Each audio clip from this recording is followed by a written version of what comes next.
One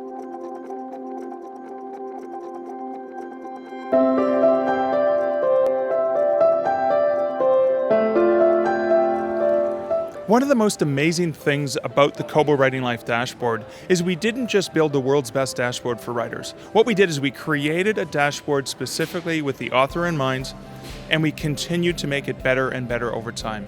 Every 6 to 8 weeks, we have the development team launching some special new features.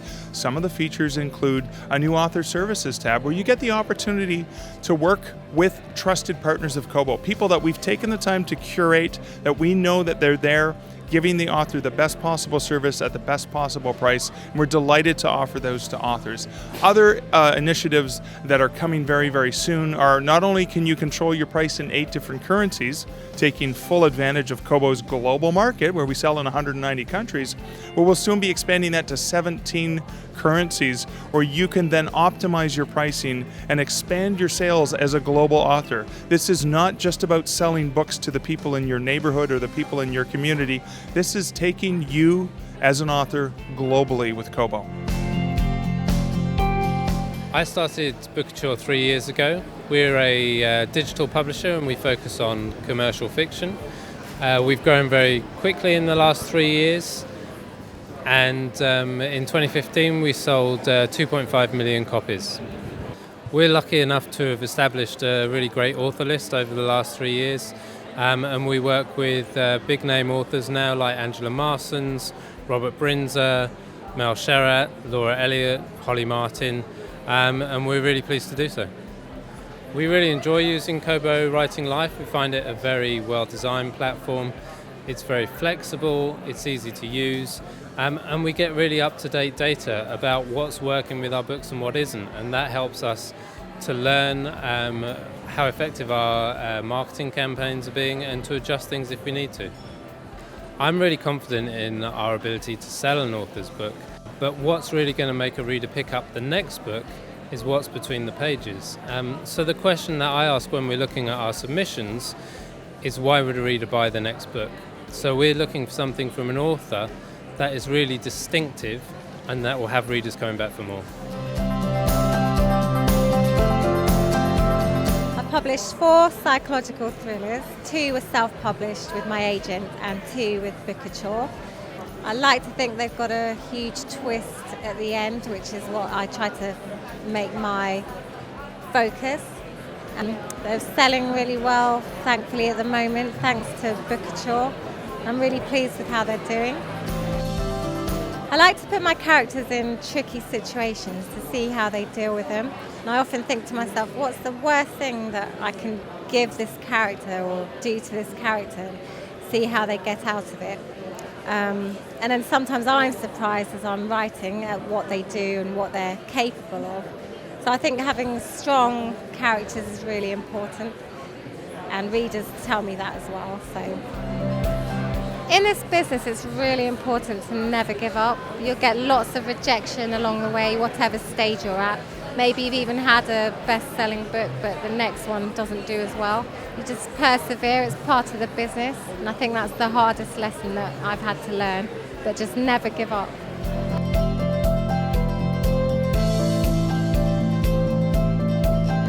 I have 3 titles published with Bookouture at the moment under my pen name of Marcy Steele, and I'm going to be having 2 more in my own name, Mel Sherratt, at the end of this year.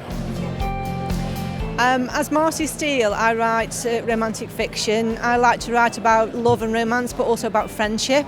So all my books are set in places where you would find friendships, and a coffee shop, an indoor market, and a shoe shop. And I hope they'll appeal to a broad range of readers, because everybody loves love and romance. Originally, I wanted to be a crime thriller writer under my own name, but before that I started to write women's fiction, and because there was such a good opportunity coming out in e-book market, I decided just to try as a guinea pig and a pen name, and because I got my women's fiction ready, I decided to have a go with that, and because that took off quite quickly, I thought I'm going to have a go on my own name and write about my own passion, which is crime thrillers. The best piece of advice I can give is to experiment. Don't just put your book out and expect it to do miracles and do everything for you. You need to promote it, you need to market it, but don't stand still. Change your keywords, maybe go back and change your cover, change your product description, tweak those words, make sure that editing is the best that you can do, and even go back and do it again if you have feedback from other people. Don't stand still. This is a market that doesn't stand still, so keep writing those books, put more and more out, but experiment with everyone.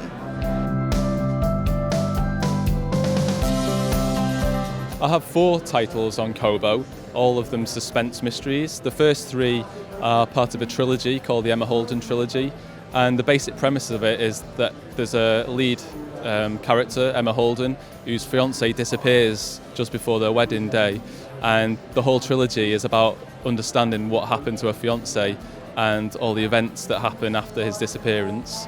And the 4th title is a novella which is called Be Careful What You Hear, and the premise of that is that there's a woman who overhears her husband talking over the baby monitor and threatening the baby, and she needs to understand why he's threatened and what she needs to do about it.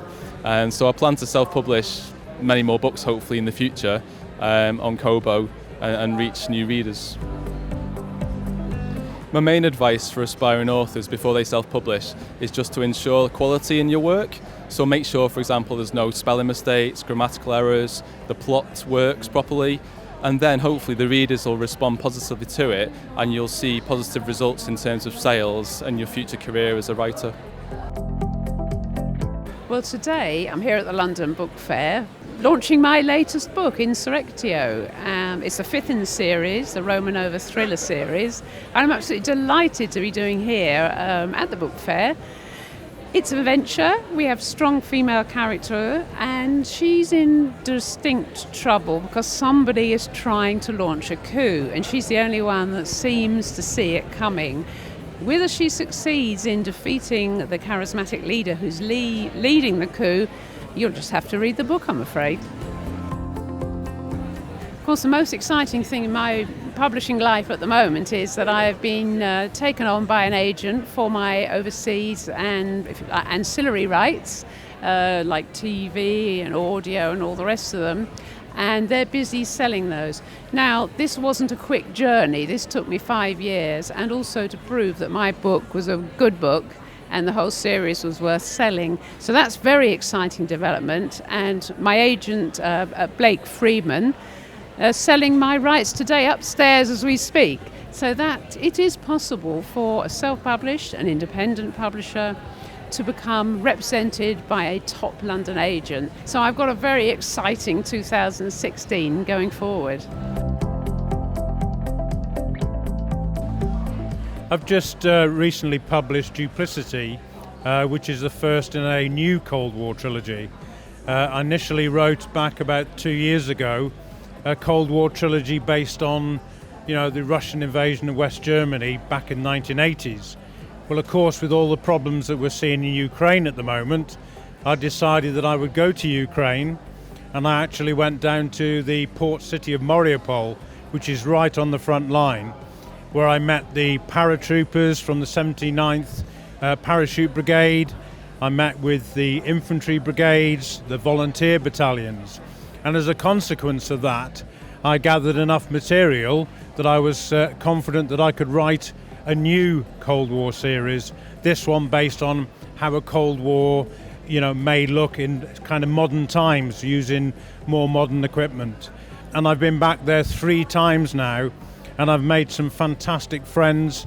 I've visited with special forces, I've visited with SWAT teams, I've visited with local reaction groups to gather more and more information about these guys.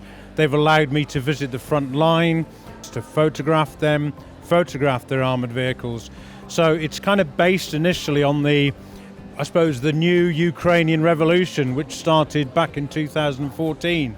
Whereas if anybody's ever seen the video clips of that in Kiev and Mariupol, it was incredibly violent. And so book 1 is about setting the scene. It's about Putin and the Russian government and the Russian forces well, the reason it's called duplicity is because they're using the new hybrid warfare techniques and deception to effectively invade Ukraine.